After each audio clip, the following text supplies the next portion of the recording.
jmenuji Petr Ondruška a pocházím z Krnova, tam jsem se narodil a tam i žiju. To setkání s vámi, myslím, že se chystalo mnoho let, protože vlastně tím, jak se vlastně tady pohybuju v tomto kraji, tak těmi aktivitami se člověk tak nějak přibližuje k těmto věcem a tak mě právě napadá, když se po vás dívám, že asi ty cesty jsou podobné, i když v mnoha věcech každý máme svůj vlastní osud, ale že to, že se setkáváme v Borcích v tomto přesném čase podzimní a těmito tématy si myslím, že nechci tady být žádný mystik, ale nicméně myslím si, že ty návody jsou opravdu dobře připravené.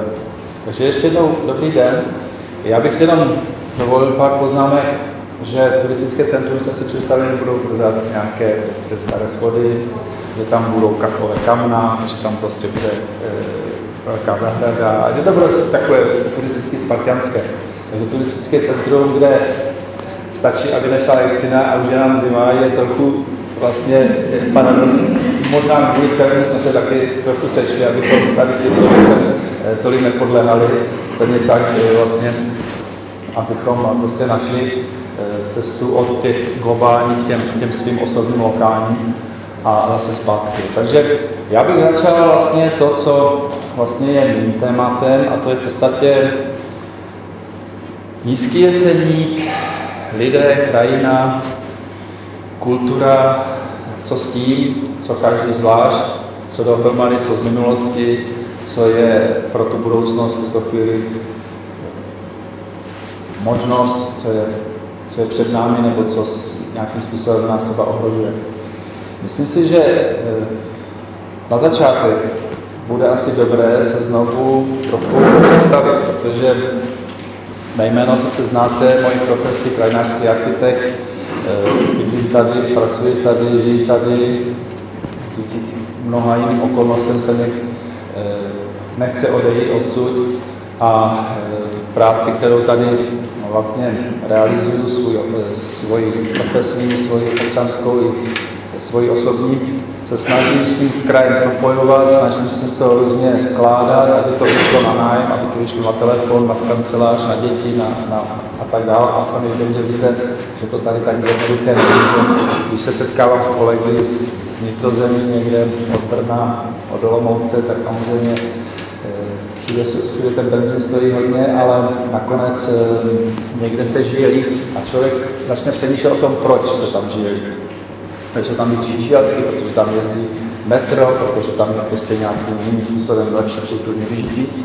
A potom, když tohleto všechno začne skládat dohromady a vrací se zpátky domů, kde najednou Štemberka prostě začnou ty jiné měřit také krajiny, jinak to celé začne fungovat, najednou ta vesnice není co 3 kilometry, ale třeba co 7, co 10 kilometrů a začne si uvědomovat, že sice tam ve vnitrozemí je způsobem možná trošku snadnější život, mají vody, mají prostě různé kulturní akce, znají se navzájem, tady je to trošku takové,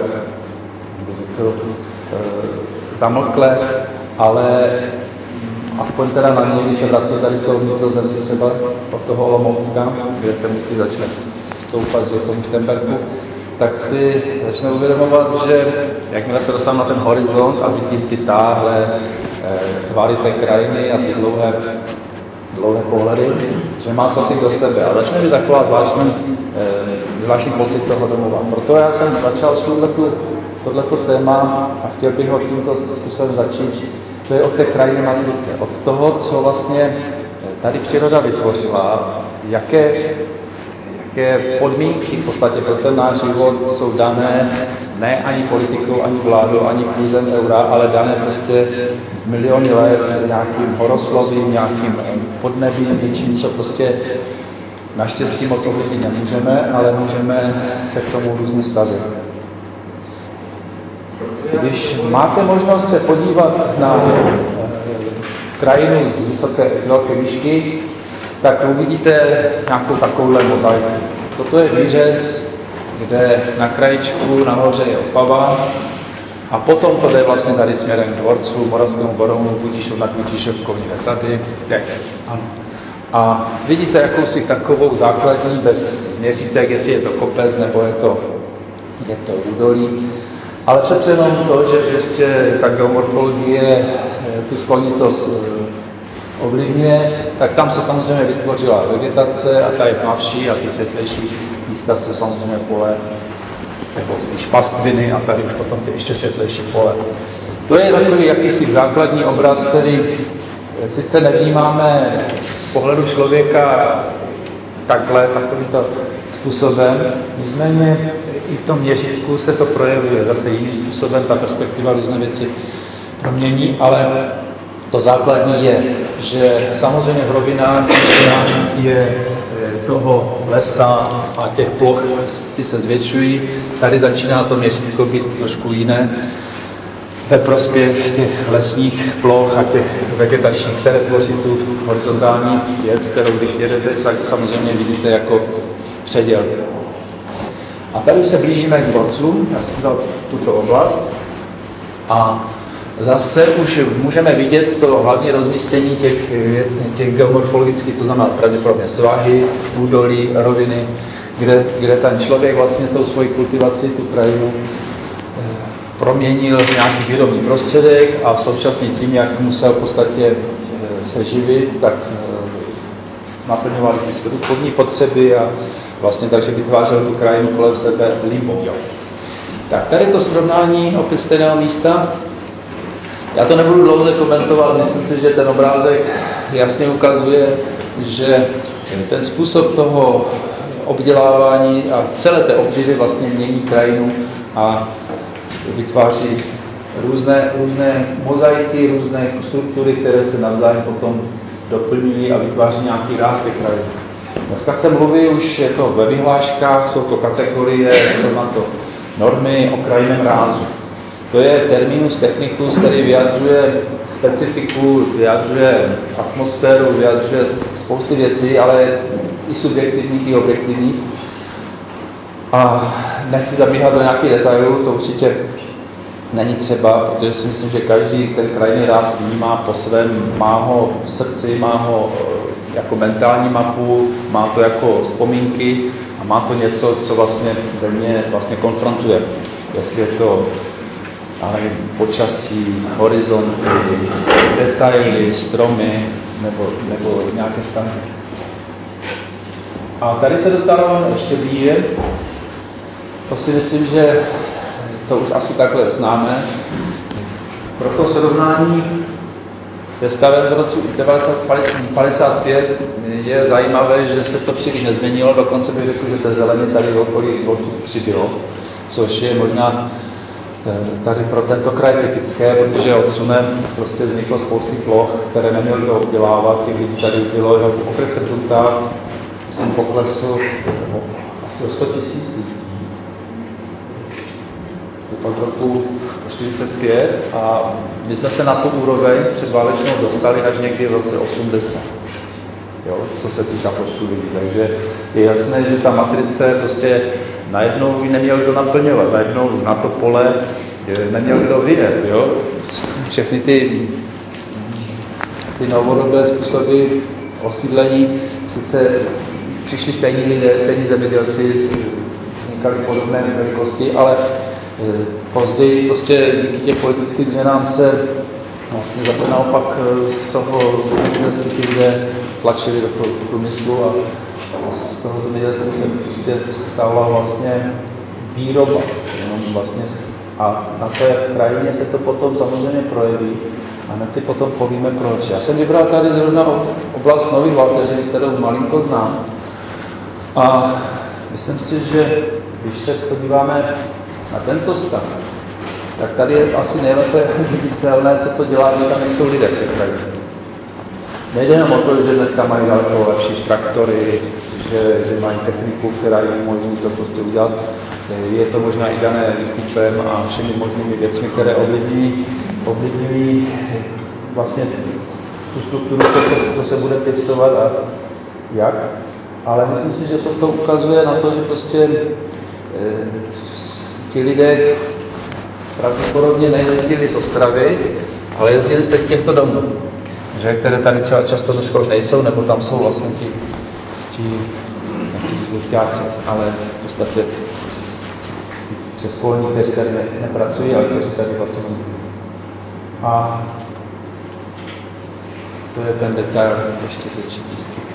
Myslím si, že když odmyslím všechny další souvislosti, jako kolik lidí na tom muselo dělat, co všechno k tomu potřebovali, jak se uživili, jde spíš teďka pro nás, pro všechny o to, abychom si uvědomili, že když se změní měřítko, tak se nemění jenom to, že máme dál do obchodu, ale že na mnoho věcí jsme sami. Že člověk, který vlastně žije v prostoru, kde těch lidí takzvaně ubylo, jo, kde ten prostor najednou není dotýkaný tak intenzivně, tak začne se i jinak chovat, jinak myslet a začne mít trošku jiný vztah k tomu svému okolí. Myslím si, že asi víte, o čem mluvím, protože když přijde deštivé počasí, když přijde do té krajiny sníh, nebo tak se vlastně ta vzdálenost ještě zvětší. Určitě většina z nás četla Děti z Bullerbinu a vzpomínáte si, jak tam popisují, jak prostě se navštěvovali třeba o Vánocích, že stavky ve Švédsku jsou mnohem dál od sebe. Kdo jste tady z Frýdecka, tak víte, že tam je úplně jiný styl zástavby a tam vlastně nejsou ty lánovité vesnice jako tady. Kolem potoka se prostě naskládaly domečky a všechny pozemky šly vlastně v šířce celého domečku nebo toho pozemku takhle v těch hvězdíčkách.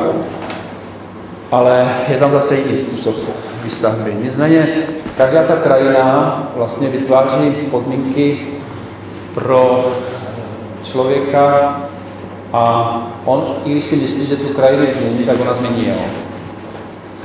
A možná, že to je dobré se podívat do Klokočova, kde je Minářská stanice, říkám to dobře, Slezský Mnohdy. Je to zajímavý příklad toho, co vlastně, teď jako odmyslíme samozřejmě nějaké genetické inženýrství, ale jestliže tady ten člověk vlastně v té krajině žil 300-400 let, přišel kolonizací, prostě po 30 leté válce třeba tady 100 let žádné vesnice nebyly, protože to prostě bylo vylidněné, a zase se sem vracel, tak znamená, že to místo bylo dobré k životu. Že prostě má ten potenciál na to, aby ty lidi uživilo, aby jim dalo všechno, co k tomu životu potřebují. A takže tomu koníčkovi.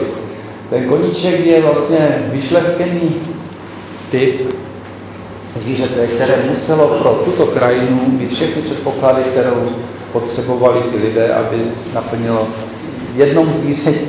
To znamená, ten kůň musel být dobrý do tahu, v lese, v práci, musel být dost chytrý, musel být dost houževnatý, musel být poměrně nenáročný, nesměl být ani moc vysoký, ani moc nízký, musel akorát utáhnout, a ještě vlastně často do kočáru ho potom nakonec zapojili. Takže a vezli ho na svatbu, možná, že i na ten hřbitov.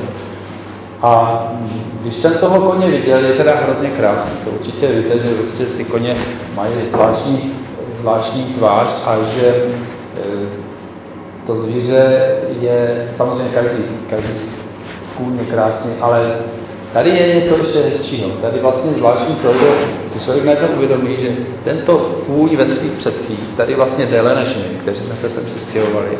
A že když si trošičku začneme jakoby hrát a začneme vnímat jakoby tu krajinu jako takovou hru a vlastně trošku něco mezi poezií, něco mezi svým osobním životem a dáme tomu trošku takovou volnost, že si uvědomíme, že třeba i takové zvíře vlastně nám může pomoct pochopit, jak se v takové krajině udržet. Protože to je víceméně letitý problém. Když se podíváte do starších nějakých, mám tady zajímavou knihu, kterou vám potom samozřejmě rád nabídnu v kolování, a to je Kronika Libavská, nevím, jestli ji znáte. Napsal pan Machala, ten tak odběhnu, a potom se samozřejmě můžete podívat. Ale co na tom je zajímavé pro chvíli je to, že popisuje v podstatě jak ti lidé tady v tomto kraji dokázali vyřešit všechny ty své věci, které potřebovali k životu. Jak vymysleli, založili družstva, elektrické družstva, výrobní družstva, jak se naučili stavět z materiálu, který měli k dispozici, jak se naučili se milovat tady v tomto kraji, jak se naučili vzdělávat a jak všechny tyhle věci dávali dohromady. A myslím si, že to je něco, co samozřejmě dneska nemáme na to ani 5 let, ani na to nemáme, ten lidský život je krátký, ale když člověk začne přemýšlet o tom, co všechno ti lidé dokázali v tom takzvaném bezinternetovém, často i bezelektrickém, mechanickém životě prožít a jak úžasně, samozřejmě každý život může být hluboký, může být rychlý, krátký, může být plitký, ale ta možnost je pořád stejná. Takže to bych se vrátil asi zpátky k tomu, jak vlastně ta krajina na toho člověka působí a co si z toho může vzít. Možná, že zatím tyhle ty informace jsou pro vás takový, jako zatím je vnímejte jenom, že to tady takhle někde poletuje, nemusíte si nic poznamenat. Jde spíš o to, abychom se začali trošku dívat na to, že ta krajina nás ovlivňuje. Takže víceméně vrátím se malinko k tomu, že my jsme součástí nějakého horstva, hrubý jeseník, nízký jeseník. Nebudu tady zabíhat do nějakých geologických detailů, ale víceméně hlavní rozdíl mezi hrubým a nízkým jeseníkem je jeho kvalosloví. Zatímco hrubý jeseník je opravdu hrubý, nebo možná, že to není úplně správné slovo, který spíš tím vyjádřit nejenom tu geomorfologii, ale i tu drsnost toho počasí. Samozřejmě u toho nízkého jeseníku možná, že ve srovnání s tím vysokým nebo tím hrubým je to jakoby nabílení, že se říká nízký, ale on je něčem opravdu nízký v tom plochosti. Ta krajina má, prostě je to stará krajina, je už zarovnaná, nějaké sopky malinko narušily ve Čtvrtohorách, ale nicméně je to krajina plocha, nebo spíš táhlá, taková, má něco, co prostě je to plošina, která je poměrně vysoko, je v území, které je i srážkově docela vysoké, takže tohleto dohromady vytváří prostě prostor, kde se rodí nohy, kde lidé vlastně často musí řešit spíše takovou tu chmuru a věci, které vlastně jsou od sebe daleko a kde vlastně se znovu vracím k tomu, že tady se nemůže točit v takových kamenech, ale vlastně oni nedělali nic jiného, než samozřejmě zatáhnout svého koně, udělat dřeva na 3 roky a potom pěkně s tím prostě suchým dřevem pěkně zatopit. A když stavěli domy, tak samozřejmě museli pracovat s materiálem, který je. Dneska tuto tradici v podstatě vnímají především chalupáři, protože dostávají domy, kde 3/4 metru je základní míra a kde všechno je až sem z kamene a potom je to buď z nějakých vepřovic nebo ještě zase z kamene, stodoly jsou z kamene, takže prostě s tím materiálem se potýkají, samozřejmě okamžitě zjistí, že není řemeslníka, který by to uměl, že není firmy, která by jim to uměla nacenit a že prostě se to budou muset naučit sami, pokud to chtějí zachovat. A nebo to prostě budou muset se srovnat ze zemí a udělat ještě z altošu a z té umělé hmoty a z toho, co prostě je tam. Ale od čeho vlastně si tím utekli. Takže jsou často takové rozcestí, kterou cestou se dá, jestli prostě teplná čerpadla, což je výborná věc, pokud elektrikader, a nebo prostě stavět to z těch nějakých tvárnic a z toho ostatního. Ovšem samozřejmě ten 3/4 metru je hromská robota, ale na druhou stranu zase ta zeď má jakousi svoji vypovídací, má svoji paměť, má to svoje kouzlo. Takže to jenom tak, že je dobré si tyto věci uvědomit, jak s tím ti lidé pracovali a co měli k dispozici.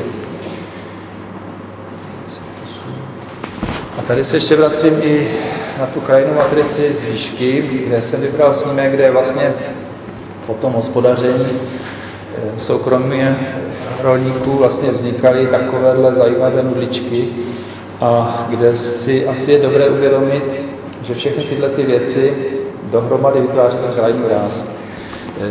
Myslím si, že většina z nás ty lesy kolem dokola zná, že ví, že dneska už jsou většinou přeměněné, že to byly listnaté lesy, že se tady stejně tak jako v hrubém jeseníku především vyskytoval buk a dneska je to především smrčina.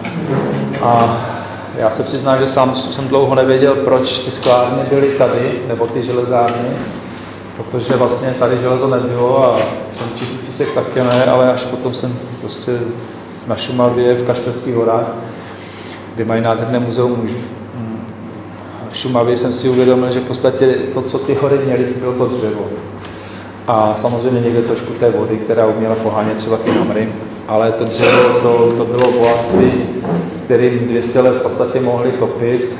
No a dneska tady máme ty smrčáky, no, takže teď je vlastně zase na několika generacích, aby tady vysázeli ty duby, buky a za těch 100 let budou ty děcka zase co dál k tomu, zase se vrátit do toho původního. No, takže když je hezky, tak asi všichni víme, jak je tu krásné výhledy, jak je to prostě vysoké nebe a jak vlastně tato krajina dokázala vytvořit člověka sporého, člověka trochu možná šetřivého, možná skrblivého, možná i prakunského, ale že stejně tak dokázala vytvořit kostely, dokázala vytvořit krásné zákoutí, náměstíčka, malé města, které dokázaly vytvořit gymnázia, budovy, dokázaly vytvořit kláštery. Takže celá ta krajina, vlastně to, co jsme dostali my k dispozici tady, jako náplavek po roce 1945, je možná dobré si říct, jako je to krajina, která sloužila lidem po mnoho století, dokázala jim dát všechno, co v životu potřebovali, má svoje specifika, je něčím nepříjemná, je něčím pod neheď nalezající, někdy s nějakým mrazem, někdy zase nějakou krásnou vzpomínkou a je to prostě domov. Takže možná, že by bylo teďka dobré po tomto mém úvodě, jestli bychom zkusili si říct, jak vnímáte ten Lidický Jeseník jako krajinu, nebo to, co na vás působí. Vy klidně můžete tady napsat, prostě, já nevím, co vás napadne, co vlastně pod pojmem Nízký Jeseník nebo místo vašeho života, co si pod tím představíte. Myslíte, že co ještě?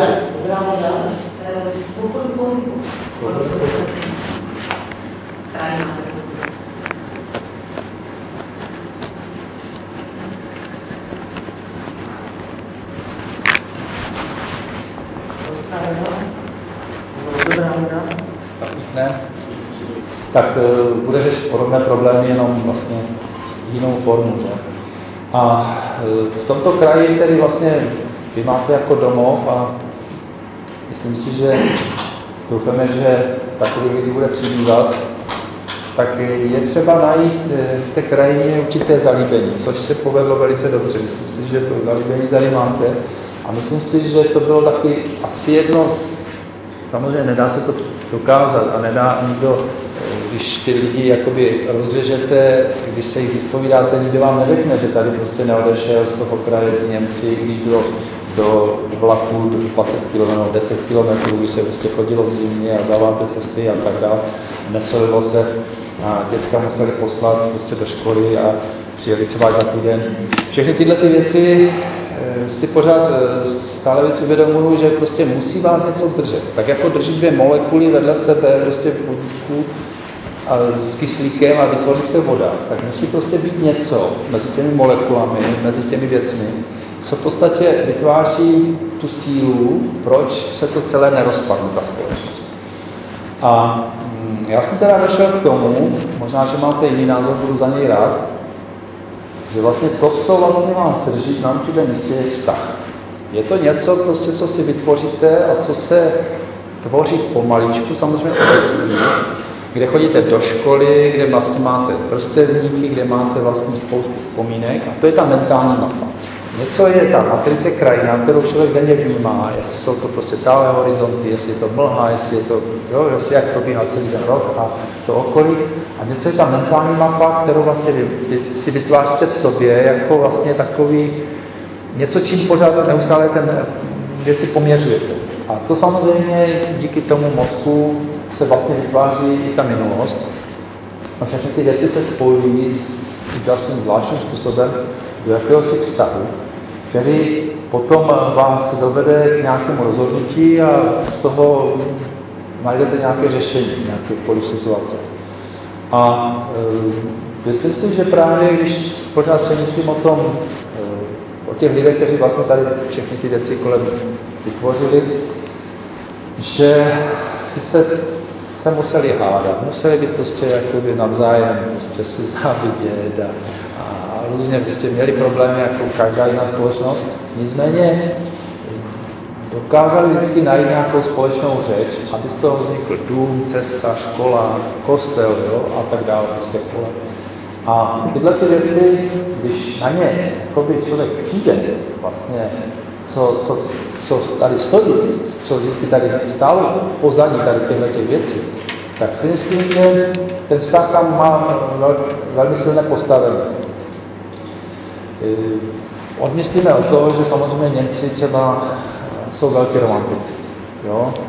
To vidíte prostě v Bavorsku, kdekoliv, jako, jo, teď samozřejmě nechci říct, že sudečtí Němci byli jenom Němci. Oni samozřejmě tady s tou krajinou žili a byli taky namíchaní a prostě vytvořil se určitý typ člověka, ale to, že tu krajinu zamiloval, že ji měli popsanou, že věděli o každém mezi, kde vlastně jak se jmenuje a proč, že to nebyla poezie, to není Jižní Morava, kde se prostě vznikaly písničky a všechno se prostě s tom vínu a slunku a modrém bílém prostě spojovalo, ale že té krajině ten vztah měli velice silný.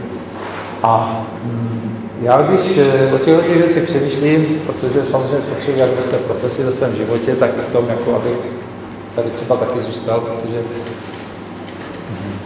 to asi řeší každý, vlastně je, tak docházím k tomu, že prostě z toho kraje nechci odejít, protože je krás, protože tady k němu mám spousty vzpomínek, protože mi samozřejmě, teď to řeknu, aby to vyznělo přesně, jak to vyzněl má, že mě sere, jak to prostě tady potom někdo plunduje. Myslím si, že to je dobře si uvědomit, když se potom budeme dostávat dál, co s tím. A ona ta vzdálenost, to, že tady je jakoby takové ty síly, ty vzdálenosti jsou větší, že tady větší svoboda, volnost a tak dále. Ono to současně vytváří podmínky pro to, aby, ještě to řeknu takhle, termín ekologická nika, nevím, jestli ho znáte, ale je to v podstatě termín, který říká, že v přírodě, když vznikne nějaké místo, které najednou jakoby nikomu nepatří, je volné, spáleniště, jo, nebo sesune se skála, nebo cokoliv se prostě stane nenadálého, se vlastně uvolní, jo, ten prostor, tak všeho necháme tam spěchat. Všechny organismy, které jsou poblíž, okamžitě prostě se snaží ten prostor nějakým způsobem využít pro svůj prospěch. A takhle se chováme my, že prostě vidíme dům, dlouho se tam nesvítí, nejsou tam zatažené záclony, nebo prostě nedej bože, už tam prostě padá komín, což bychom si nevzali ten krám, že prostě teď to stejně nikoho, no. A takhle to prostě funguje i v nás, nejenom v té přírodě. Ale v té naší krajině, kde je to takové chytké, kde je místo pro míly a pohádky a svobodu pohybu, samozřejmě, to teďka nechci nějak zlehčovat, ale jenom si to tam uvědomuju. Najednou zjistíte, když se podíváte do katastrální mapy, že to má koupené někdo správně. Fajn, dobrý. Určitě tady má rád, že? Najednou zjistíte, že ten, kdo tady podniká, tady vlastně nechce vytvořit pracovní místo, že chce jenom využít toho, že tady je levný pozemek, nebo že chce prostě nějakým způsobem se dostat k nějaké dotaci. A najednou zjistíte, že ta výhoda se vlastně obrací v nevýhodu, protože v podstatě tu krajinu nemá kdo bránit. A je to něco, čím se hrozně člověk těžce vyrovnává, protože nevím, jak vy, ale myslím si, že možná potom bude na to čas si říct, kdo se tady narodil a kdo se tady přistěhoval. A většina lidí, kteří se sem přistěhovali, nebo tady mají chalupu, tak si našli to místo, protože je tu, a teď já nevím, určitě řeknete další 10 důvodů, krásně, fajn, a tady toto všechno může vyjmenovat. A ovšem samozřejmě, když se na takové místo dostanete a chcete mít takzvaně klid, chcete prostě si to užít, jo? A začne vám tam stavit dotknout elektrárnu, nebo vám tam najednou rozšiřuje cestu, nebo prostě se nějakým způsobem s tím krajem děje něco divného, co cítíte, že to prostě není ve prospěch jeho, ale jako obecného. Takže prostě zas je třeba něco dělat. A myslím si, že ten aktivismus těch lidí, kteří vlastně tady často vytváří různé občanské aktivity, je prostě logický důsledek toho, že vlastně ta občanská vnímavost je tady snížena. Jo? Možná má to milion důvodů a asi nejběžnější je to, že jsme tady navštěvovali všichni po druhé světové válce. Vím, že samozřejmě s tímhletím vystačíte jakoby do 5. třídy, když to přeženu jako takhle. Jo? Prostě pak už tu omluvenku už nikdo nevezme. To už jako vám pár dny zrušili a co s tím, jako tak a co. No. Takže se dostávám v podstatě od té krajiny k tomu, co vlastně bychom mohli celým tím naším tématem vlastně řešit. Jakým způsobem si ten kraj zamilovat, jakým způsobem si uvědomit, co ty lidi tady vlastně drželo, jakým způsobem to uměli oni vymyslet, to znamená všímat si té historie a jakým způsobem najít každý zvlášť po sebe řešení, jak to proměnit v nějakou aktivitu nebo v něco, co člověka naplní, aby se mu dobře umíralo, protože myslím si, že je třeba na to myslet opravdu po celou dobu, že ten život by měl být naplněný. A takže možná, že teď je taky chvilku prostor pro takovou diskuzi, abyste i řekli vy, co si třeba myslíte, že to tady vlastně drží vás na tomto místě. Dali jste se sem, nebo? Prosím, vám řeknu svoji příhodu. Narodil jsem se ve Frýdku místku, vyrůstal jsem tam, chodil jsem tam do základní školy a v roce 1995, narodil jsem se v roce 70, jsem se přistěhoval za prací do tady tohoto kraje, do Moravského Berouna, nejdříve do Liberežice. Když jsem sem jezdil, nebo jsem se vracíval do toho Frýdku místku, tak jsem si vždycky říkal, když jsem se vracel teda z domova z Frýdku, tady právě tíry jsem dělal. V roce 2000 jsem se ženil, přišla rodina a už si říkám, že jsme tady doma. Je tady klid, mám tady rodinu a mám tady práci. Jo, i když vzpomínám dobré, na to, jak jsem se měl v Frýdku místě. Byli tam spolužáci, kamarádi, rodiče, sourozenci, tady je nemám. Tady ty kamarády je strašně málo, protože jsem se tady nenarodil, ale přistěhoval. Ale už jsem tady doma. Nevyměnil bych to třeba za ten lidé vidí na pohodlnější život, lepší život, ale není tam klid. Nemám tam rodinu a nemám tam povolání.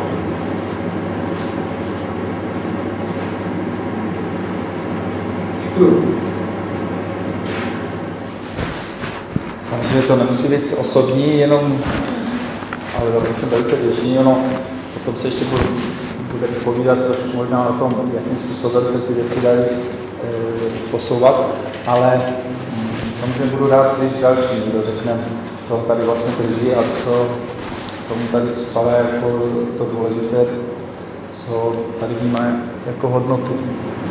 Myslím, že to, kdyby se teda stalo,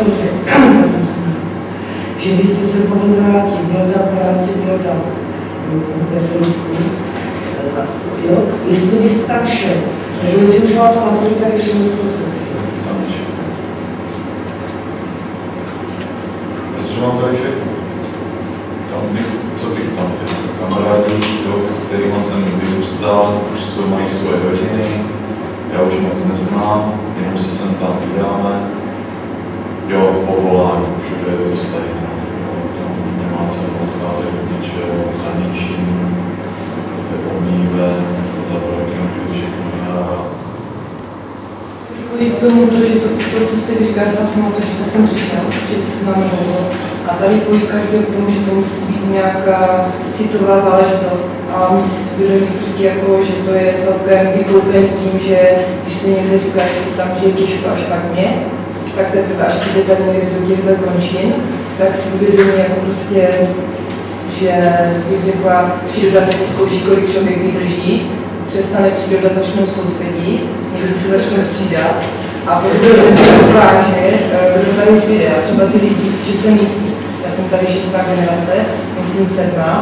A těch lidí je tady takových málo. Tady to bývá tak, že otec přišel na vysídlení, zůstal syn nebo dcera, mladí odešli studovat někde pryč, vnoučata se jezdili možná na prázdniny tábory a pravnoučata už asi tady někdy měli nějakou dobu.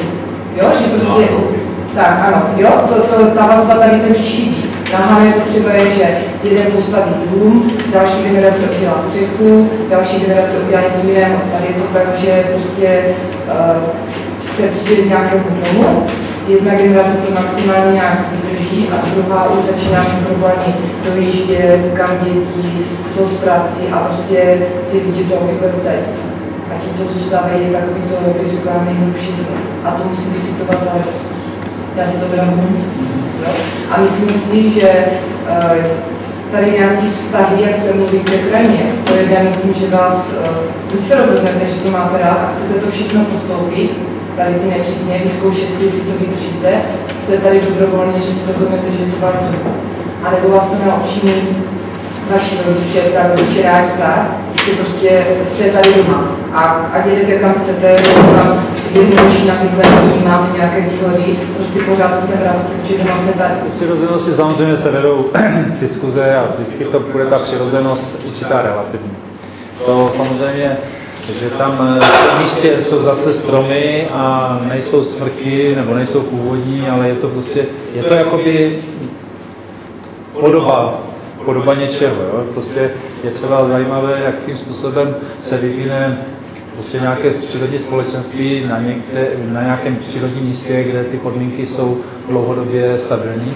A začne to nějakou břízou, náletem, nějakým prostě vrbou a tak dále, se to promění třeba v tu bučinu, ale to trvá třeba 100-200 let.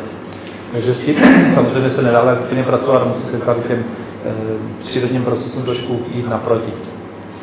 Ale ještě k té svobodě, ono, ještě asi myslím, že navštívila Anglii, kde je ta nádherná krajina, že to se fotí, to je krásně, prostě jako, ale zkuste do ní vstoupit, že? Prostě to je jako, to je velice složité a samozřejmě ty vlastnické vztahy, na jedné straně fajn, Praštíkopa je vysečená, jo, prostě je to prostě vyčištěné, protože na to nesedej, protože to patří, jo, Frantovi, jo.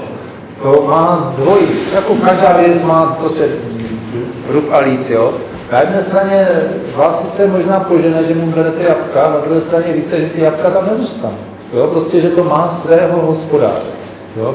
Já jsem zažil jednu věc na Osoblasku, kde to je takové trošku volnější, kde to ještě bylo a pan Číha, jako sedlák, velký, tam měl prostě pole a my jsme tam sázeli stromky vedle. A ten si to dělal nějak už taky podobném počasí, takže prostě se vykopala díra, prostě hodilo se to nějakým bagříkem, prostě a tak. A to zůstalo nějak do jara. No ten nás znal. Jako říká, že jste se zbláznil, jako to už nejsme socialismu. On byl přitom poslední komunistický starosta té obce. Ale prostě najednou prostě mu patřilo pole a on se choval prostě úplně jinak.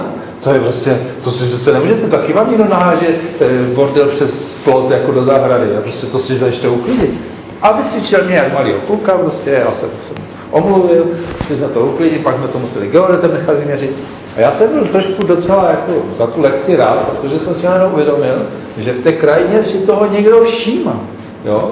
Prostě není nic horšího, když jedete krajinou a vidíte, že na Litoměřicku. Já jsem tam měl nějakou práci, Litoměřice je nádherný kraj, sopky, prostě, že takový všecko krásné. Jo? A teď prostě vidíte ty tuny jablek na té zemi. Jo? To je prostě, to je neprimující. Jo? Prostě ta krajina potřebuje hospodáře.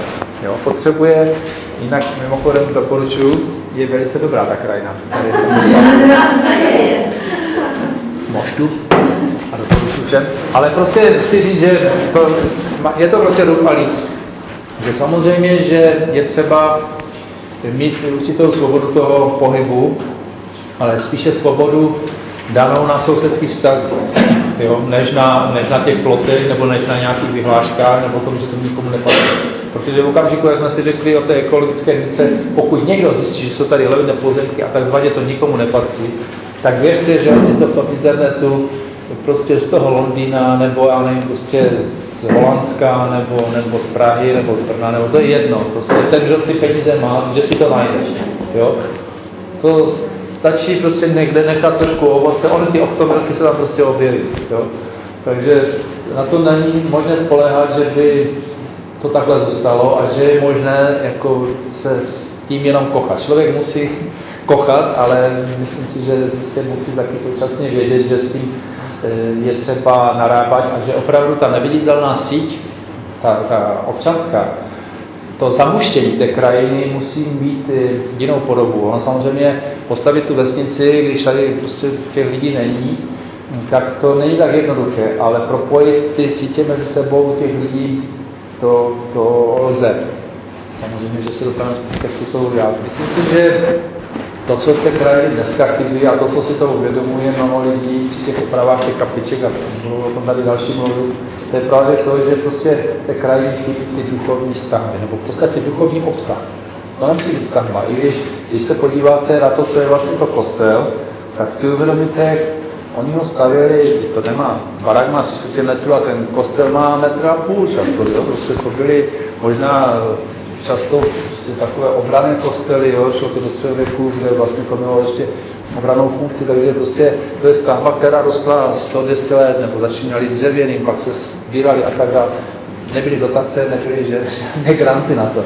Takže prostě si člověk uvědomí, jaký význam to pro ně bylo a i ta malá kaplička prostě potřebovala lidi, kteří to umí zaplatit a hlavně se starat. To si někde nechte kládat, potom budu povídat o těch dobrých adresách, na které se třeba můžete obrátit, ale teď odbočím pana Rakušáka z Bruntálu, klub za Starý Bruntál. To jsou takový vlčáci, kteří prostě jedou po těch technických památkách a po té historii a to si někdy nechte vykládat prostě o historii těch církevních staveb.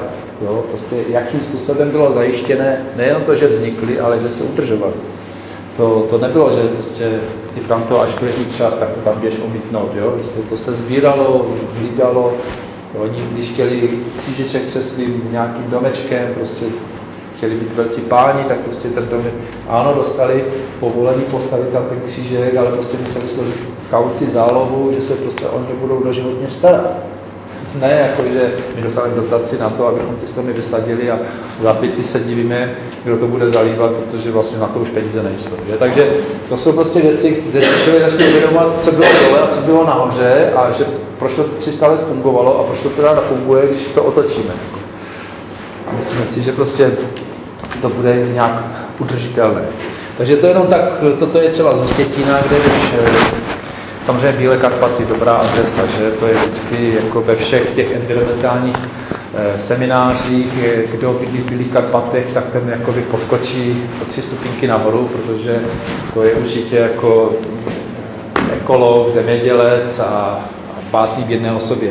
Ano, je ten kraj opravdu krásný a co je ale na něm výjimečné, a to určitě asi bude prostor dál, když se člověk začne dívat, jak to v těch jiných krajích dělají a jak s tou krajinou pracují, tak samozřejmě zjistí, že to je především to, a já ještě to neřeknu, potom se vrátím, jakým způsobem oni na to přijdou a co s tím udělají. Takže to je jenom víceméně, že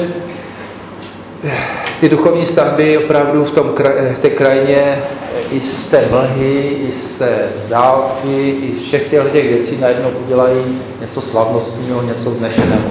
Myslím si, že to je třeba hledat opravdu znovu a pokud jenom trochu to jde, tak ty kapličky opravíme, protože nebo jakýkoliv stavby, protože asi se nám ještě dlouho nepodaří postavit něco nového. To si myslím, že tato společnost, která letím neví, jestli chtít víc peněz, nebo víc dotací, nebo rychlejší internet, že ještě možná jednu generaci bude mít problém si prostě jakoby říct, že taky je dobré se zamyslet nad něčím duchovním a dát tomu opravdu nějakou formu. Tady to o to pokoušejí. Nicméně ty stavby mají svoji logiku, mají svůj materiál a zase se vracíme tady k těm věcem, které, když se dělají rukama, když se dělají pomalu, když se dělají s jakýmsi vztahem, tak vznikají věci, které potom samozřejmě mají dlouhé trvání a ta trvanlivost zase vytváří takovou libost. Každý sport, ten se uvolní endorfiny a prostě člověk se tak nabudí a vyvolá si svoje vlastní drogy, aby měl dobrou náladu, tak i ta práce tohle to umí a ta práce rukama a s věcmi, které potom slouží dlouho a dobře, tak samozřejmě to má ještě lepší účinky. Toto je třeba jenom prostě příklad toho, jak vlastně pracovali s nepravidelným materiálem, jakým způsobem uměli s tím kamenem třeba vytvářet stavby, které potřebovaly různých obloucí. Jo? Prostě vypořádat se s tím. Každý ten materiál má trošku jiné pravidla. Jinak se pracuje s opukou, jinak se pracuje s břidlicí nebo s pískovcem, drobou a tak dále. Takže to jenom tak, že pořád si uvědomuje, že ta krajina na nás působí a my si s tím nějak vyrovnáváme. Myslím si, že když se posouváme vlastně do toho tvarosloví, co ta krajina v nás vyvolává, to není přímo odsud, ale je to z Javornicka, ale chci tím spíše naznačit, že vlastně to, co vznikalo, ty stavby, ty místa, které všechny tak samozřejmě museli perfektně vyhovovat jejich účelu. Muselo to být, ta krása byla tam spíše jakoby něco, co vytrysklo z radosti z toho, že to funguje. Že prostě jsou dobří řemeslníci, že přišli na nápad, který je prostě trvalý. To je, jestli se týká nějakých detailů v střech nebo ve štítech, to jsou všechno věci. A potom samozřejmě ta pícha, když jsem se vrátil třeba někde zdaleka a tam jsem to viděl a teď jsem se chtěl ukázat, to všechno hraje roli. Pozitivní závěst je velice dobrá motivační metoda. No, chci tím říct, že to není jenom, potom se dostáváme k takovým jakoby těm architektoničtějším věcem, protože to vlastně z toho vytváříme, jestli je to tahle židle, nebo tahle budova, nebo tohleto městečko, a konec konců i v té krajině vlastně ta architektura a urbanismus vytváří určitou osnovu, tak je dobré si to uvědomit, že v těch stavbách je v podstatě ta krajina taky promítnuta. A to je třeba, když teďka vezmu konkrétně tento snímek, to je třeba i tím natočením toho domu. Jo, ve vztahu prostě, že vznikne, stačí jeden dům trochu vytočit a vzniká náměstíčko, vzniká štít. Nebudu dělat celý dům stejně bohatě, dělat pěknou štítovou stěnu. Takže má to svoji logiku, 4 pěkné štítové stěny dělají pěknou ulici a tak dále, ty věci, jak kdyby si zapomněl. Prostě najednou, jako kdybychom nevěděli, co je dobré. Jo? A zkoušíme ten dům postavit na šišato, nebo mu dát ještě něco jiného. Zapomněli jsme, že prostě tady prší, sněží, že tady prostě se to často míchá dohromady. A často se potom divíme, že vlastně nám to nefunguje a že jsme z toho otrávení a naštvaní a že se chceme stěhovat. To je právě to potom, co na těch venkovské krajině je nejbolestivější, když vlastně najednou vidíte, že ona není milovaná. Ty rozjeté cesty, které jsou prostě vedle úvozu, protože je to prostě třeba úzké nebo zarostlé, nebo prostě ten strom už je širší a tak dále. Všechny ty věci najednou vlastně vám jakoby docvakávají, že ten traktorista to tady asi nemá rád.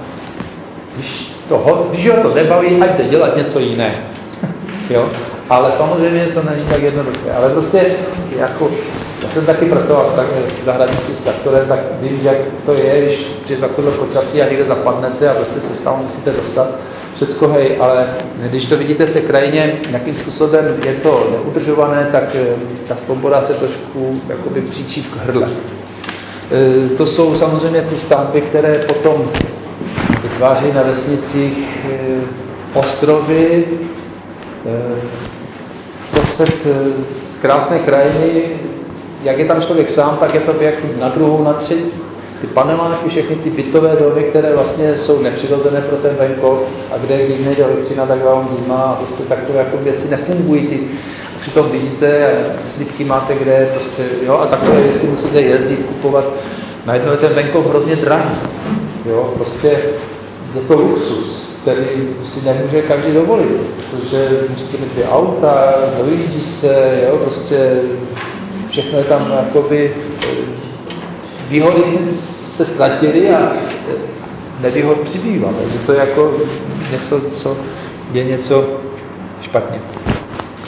A kde se samozřejmě prostě začne ukazovat, že to, že té krajině jakoby chybí ten vztah, že v podstatě dneska je krajina, říká se tomu v podstatě, že fragmentovaná, že je vlastně rozčleněná. Ona není rozčleněná jenom těmi cestami, tím, že vlastně prostě se cesty rozšiřují a rozšiřují se proto, aby se mohlo jezdit rychleji a ta doprava mohla houstnout. Ale vlastně tím vznikají i takové ty důsledky, že vlastně jestliže já udělám cyklostezku a projdu tím celým krajem a domluvím si se stavební firmou, jakou dlaždici tam bude dávat a jaký povrch a vynásobím si šířku té komunikace, té vzdálenosti, no to je to. To bych prostě tak, že to prostě... A vůbec nemusíte přemýšlet, jestli v té vesnici třeba nemají úplně jinou představu, jestli prostě se to tam hodí, jestli je tam praktické, jestli není lepší někde prostě to nechat prašném, aby se to dobře opravovalo. Ale když to natáhnete třeba tím asfaltem, tak je to krásný, dobře se potom šustí, jo? A tak dále. Já to říkám jako příklad, že když tou krajinou se prochází takhle jako paprskovitě prosekáte vlastně těmi svými zájmy, tím svým cílem, bez ohledu na vnímání jejího tvarosloví, její matrice, nedej Bože, ještě nějaký vztah do toho, neblázněte, lidi třeba prostě fakturovat. A prostě když tyhle ty věci do toho pustíte, tak samozřejmě zjistíte, že té komunikace to patří správě silnic, ta sídlí někde, no, kde se kdo je zná, já nevím, kde to tam je, jo, a nejsou peníze, se dozvíte, a to okolí vám vlastně někdo ukradne. Úplně jednoduše. Prostě ta komunikace prostě patří lesu, ta patří tomu, ta státu, to řeší ŘSD, to řeší kraj a vy najednou žijete a vůbec v podstatě nemůžete to svoje okolí ovlivnit, protože vám nepatří, ani ho neovlivníte svými zastupiteli. Takže to je něco, co na to si člověk musí dávat pozor, protože pak téměř není ani kam vysadit ten strom, i kdyby si člověk zrovna ty 3 stromy chtěl tady vysadit. No a pak samozřejmě přichází ti chalupáři, nebo lidé, kteří si prostě často tu hodnotu uvědomují, protože z něčeho odešli a ví, proč tam jdou. Někdo se tu narodí, což je obrovská výhoda v 6. generaci. Řekněme to takhle, že kdo se sem přistěhuje, a ne jako dítě, ale jako dospělý, tak to byla jeho svobodná volba.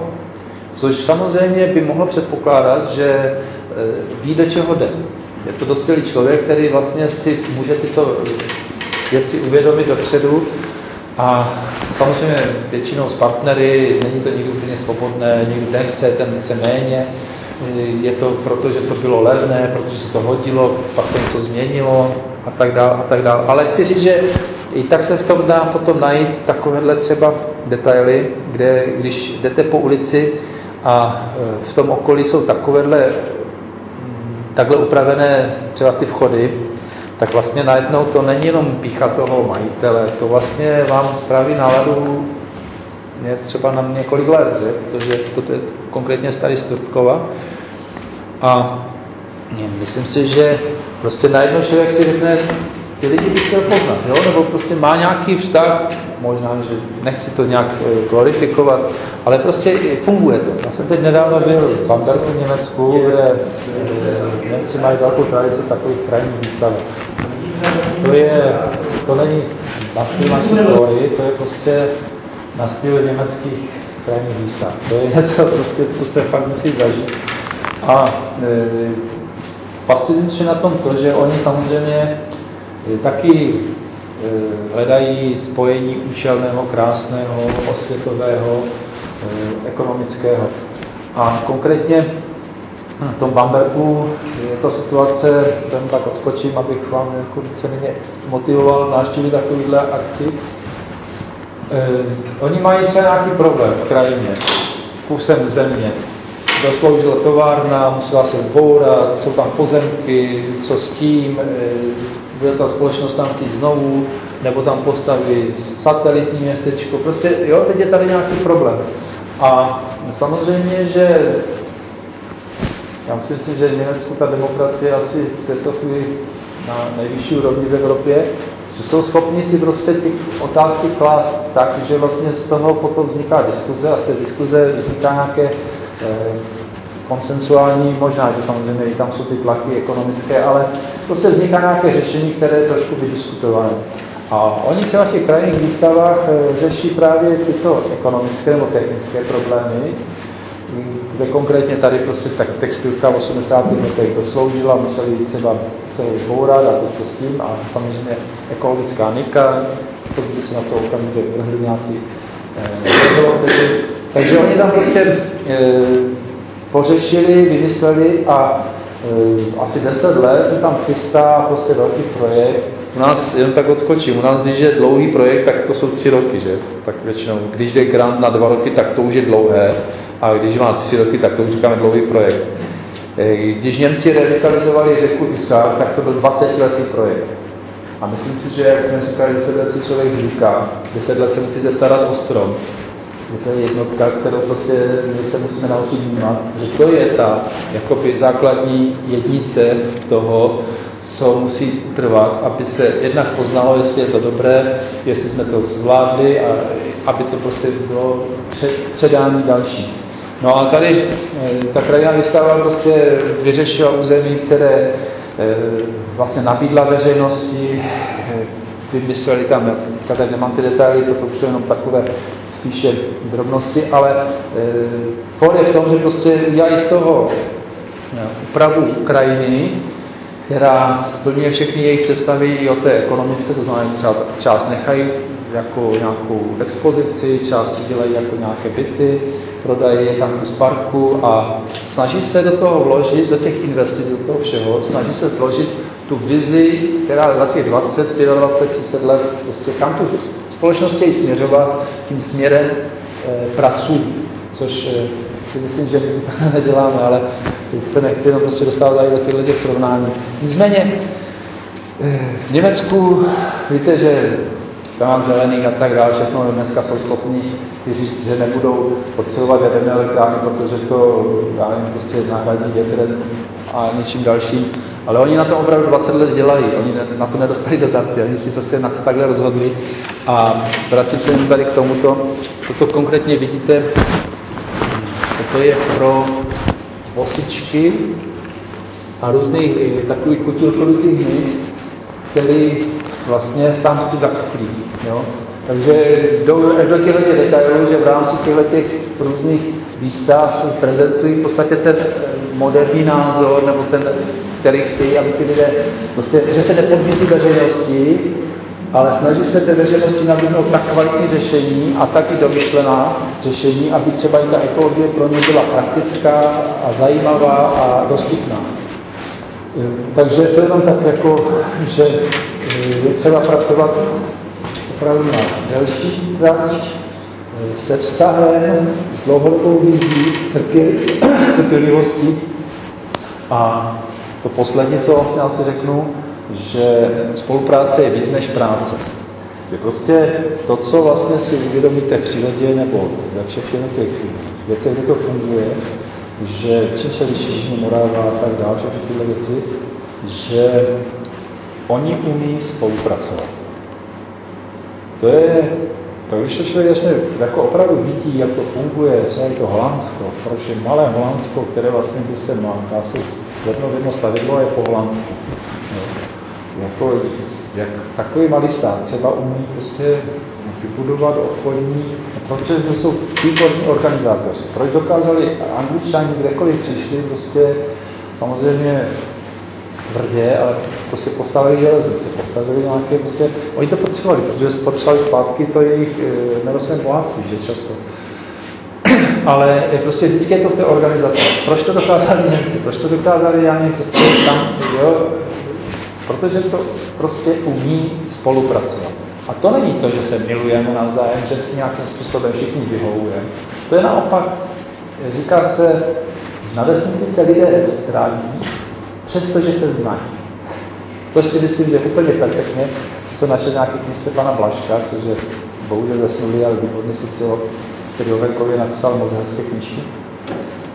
A to jsou věci, které právě se člověk začne dostávat zpátky, čím ho vlastně ta příroda může inspirovat, čím ho může inspirovat ta krajina a vlastně jakým způsobem z toho uplést tu budoucnost.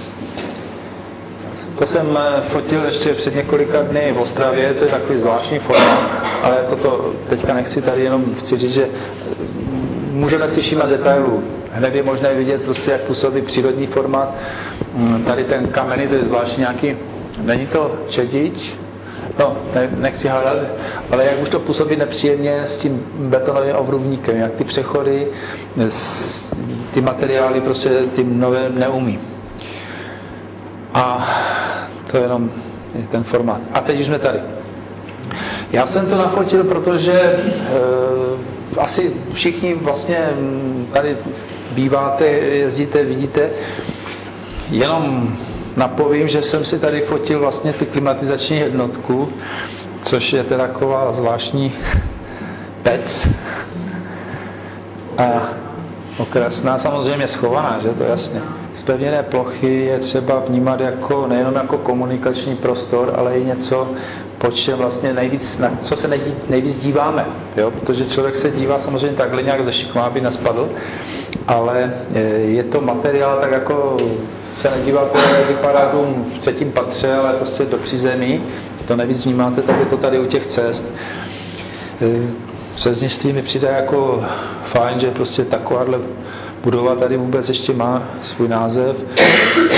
Tady se trošku, no potom o těch dlažbách ještě budeme mluvit, no. Starosloví těch domečků, prostě to rozmístění i s takovými detaily, jako je třeba ten nárožní prvek, to jsem si všiml až teď, ale pak se ještě najdeme na jiném místě, což bylo moc hezký způsob, jak vlastně všechny ty rohy se řešily, to jenom i na Klembách a na dalších místech. Tady jsem se dozvěděl, že jsem teda na náměstí. Jinak to opravdu moc, nechci být jako by nějaký ironický. Krnov má zase 3krát větší náměstí prostě a taky si s tím neví rady, jako není to jednoduché po těch vybouraných místech, ale toto je cesta k tomu křížku. Prostě panely jsou věc, které se asi patří někde k hnojišti, než na náměstí. Ale já se chci dostat totiž věcem, které nepotřebují mnoho peněz, protože samozřejmě my jsme všichni pod obrovskou jakousi takovým tlakem, že všechno je drahé a na nic nejsou peníze. Nevím, jak se to stalo, ale je to prostě něco, co se dá použít kdykoliv, kdekoliv. Tady se teda vstupuje na náměstí a myslím si, že když začneme mluvit o takových jakoby věcech, jak pohnout třeba svým okolím, tak je opravdu začít dívat se, všímat si, zachycovat to. Toto jsem vyfotil, protože vlastně ta dominanta toho kostela, já jsem o tom mluvil na začátku, ty duchovní stavby, oni totiž dokázali vlastně spojovat, už to tak dlouho trvalo a tak to potřebovali a bylo to pro ně významné, tak museli spojit mnoho věcí dohromady a to byly dominanty i v krajině, i v tom obci a když je něco dominanta, tak samozřejmě se chcete s ní i pochlubit, nebo prostě je výrazná, musíte počítat s tím, že bude vidět zdaleka i zblízka, takže musí být hezká, proporční a je prostě ty nároky, které na ní jsou kladené, ji dovedou do libosti, takové té mnohovrstevné té libosti. Že tady to si myslím, že to je jasné. že to tam je takhle jako, pravděpodobně to bylo zastavěné. A třeba to vidíte v Odrách, nebo možná Moravském, ale Odry jsou toho typickým příkladem. Jo? To náměstí projíždí doprava a to náměstí je šikmé. A oni prostě na tom šikmém prostě něco podstavili, něco ubrali a stálo tam rovně, jo? Nějaké ty stánky, když tam měli nějaký trhy. No nic, my potřebujeme vodováhu a prostě na milimetry to, co když těm autu to bude blbě nějak stát, takže se prostě udělají terasky, ale vlastně s tím se ta plocha zmenší. Jo, protože vznikne předěl, roh a vy teďka vlastně nevnímáte tu šikminu, která by se ztratila až u kostelu, jako ten okraj, ale vnímáte tu zeď, která je od vás blízko a ona vlastně vytvoří, jo, tu bariéru a tím, že je blíž, tak je samozřejmě se jeví větší v té perspektivě, takže vlastně ten efekt potlačuje té perspektivy a je to tak nepěkné, no. Samozřejmě, že architektura těch staveb, těch rovných střech a tohoto všeho, to už je věc známá, ale já bych tady řekl, že ty detaily, tady člověk samozřejmě si říká jasně, obecní úřad někde musí být, ale většinou tam byly ty nejhezčí budovy na tom náměstí, že? To samozřejmě není nic ve zlém, to prostě tak je, jako na mnoha vesnicích, teď jsem si vzpomněl na třeba Obornou, jo, prostě tam je obecní úřad, já nevím, no tak asi nějak prodali nebo co si, prostě tak to udělali mateřské školce, chodí se tam ze zadu, jako, to jsou všechno takové ty věci, které denně vnímáte jako něco, že je nepořádku. Ale ne protože to není krásné, protože to nefunguje. Jestliže jdu do domu, kde vlastně já nevidím ten vchod už aspoň z 50 metrů, mě to nic nenavede k němu, jo, tak to není v pořádku, protože já se prostě, tady si někdo pokusil, nevím, balkon, možná tam, jo, proto tam bývaly ty věžičky, proto tam bývaly ty chodiny, proto tam prostě byla jakási pěknější fasáda a jako když se tohleto ztratí, tak samozřejmě to potom musí být různé šipky k tomu a musí se to prostě různě hledat. A to tady je, třeba této budovy jsem si všiml taky, a protože vlastně jsem chtěl, abychom si celé to uvědomovali, že to není tak blížké, ne těm, že za to může někdo jiný, ale že za to můžeme my sami, tak vlastně jsem si říkal, že i ten prostor, který tady vlastně kolem nás je možné takhle vnímat, jo? Co je praktické. Člověk by čekal, že tato stěna se prostě roztáhne a prostě bude prostupná a tady jsou někde v rožku malinké dveře. Jo, takže to je... Jo. A tím teda tady víceméně končím. To víte, jak se prostě vykouzlují kouzlodomou, ano, tak jsou špinavé okna, tak se závěsí stůl a kytka. A každý se dívá na tu kytku, že? Takže prostě to jsou takovéhle, ženy v tomhle mají úžasnou schopnost právě vtipnosti, jo? Což my všichni potřebujeme milion a více, tak prostě dá se tyhle ty věci řešit spíše v tou vtipností a tou vzájemností. Takže to jsem chtěl, abyste si vnímali jako to pozitivní a to, co vlastně nestojí nic, nebo respektive stojí to jenom náš čas, což samozřejmě není málo, protože jiný nemáme, ale je to jakoby něco, co má každý u sebe, nepotřebuje tam nikam nic dojíždět, nepotřebuje nic, než prostě opravdu se zajímat o ty druhé a zajímat.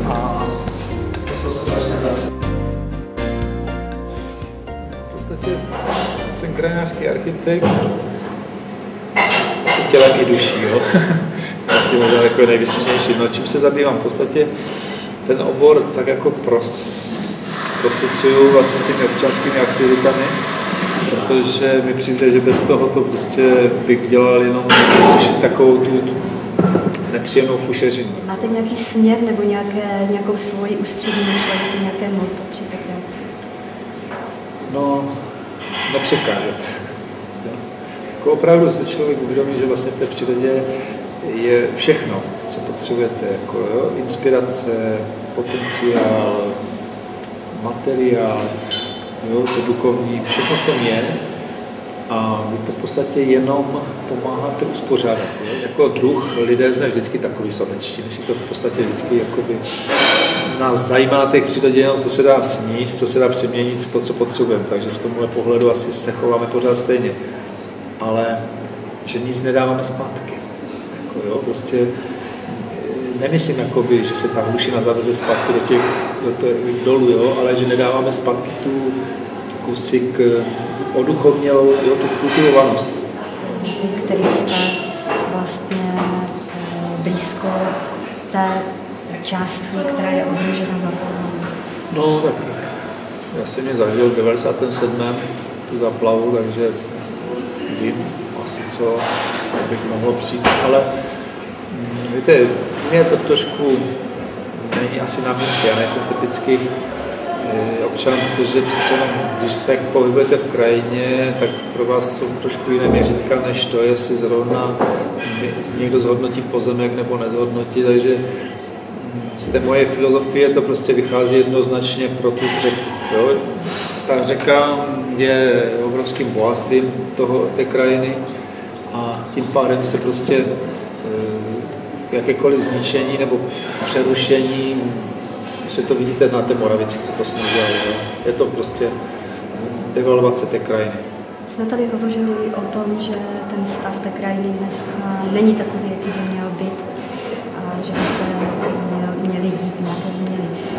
Jak vy vidíte, v čem vy vidíte lék, v čem vy vidíte cestu, jak z tohoto stavu ven k něčemu lepšímu, k té harmonii opravdové s krajinou? No, asi to nejpomalejší cestu. Jo, ta nejpomalejší, to vlastně, aby si člověk nemyslel, že se to dá vyřešit grantem nebo nějakým projektem, že to prostě to bude na 2-3 generace. Jako, nevím, jako jestli vůbec si chceme připustit, že věci můžou trvat tak dlouho a že neovlivní, kdyby jsme do ní nasypali, kolik chceme peněz. To poznávají Němci třeba jenom s východním Německem, ale ta cesta asi opravdu v rychlosti to není. Jo.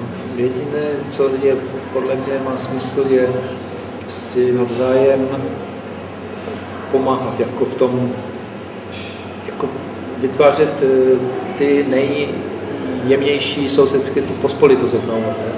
Já jsem o tom tam nemluvil, ale ono vlastně, když si vezmete, že dřív ta udržitelnost byla daná tím, že pekař, prostě všechny tyhle ty školy, já nevím, prostě farář, jo, lékárník a to všechno bylo tak dostupné. Bylo to blízko. Ta udržitelnost prostě dneska není na tom, že vlastně stačí vypnout elektřinu a už se to prostě hroutí. Že vlastně ta obnova těch samostatností a jakési selského rozumu, aby si ti lidé prostě opravdu chtěli pomáhat navzájem sami. Bez toho, že té obnově té pospolitosti.